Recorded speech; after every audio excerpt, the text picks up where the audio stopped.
করে আচার ভর্তি একটি বড় বয়মের ভিতরে পড়ে গেল এবং সেদিনই কারখানাটি বন্ধ হয়ে গেল। সে পুরো 100 বছর ধরে বয়মের ভিতরে বন্দী রইল। 100 বছর পর দুইজন বাচ্চা এসে বয়মের ঢাকনাটি খুললো এবং ঢাকনাটি খোলার সাথে সাথে এক অবিশ্বাস্য ঘটনা ঘটলো।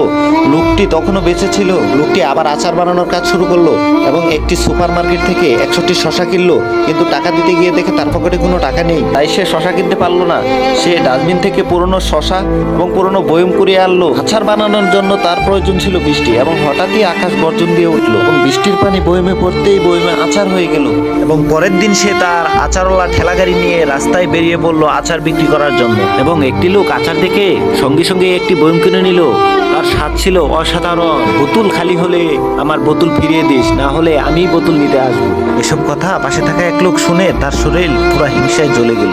ওই লোকটি স্বাস্থ্য বিভাগের কাছে একটি অভিযোগ দেয় এবং স্বাস্থ্য বিভাগের লোক এসে ঠেলাগাড়িটি বন্ধ করে দেয়। আচার পরিষ্কার পরিচ্ছন্নভাবে তৈরি হয় না। মানুষজন একদম আচার কিনা বন্ধ করে দিল এবং লোকটি হতাশায় রাস্তায় বসে পড়লো।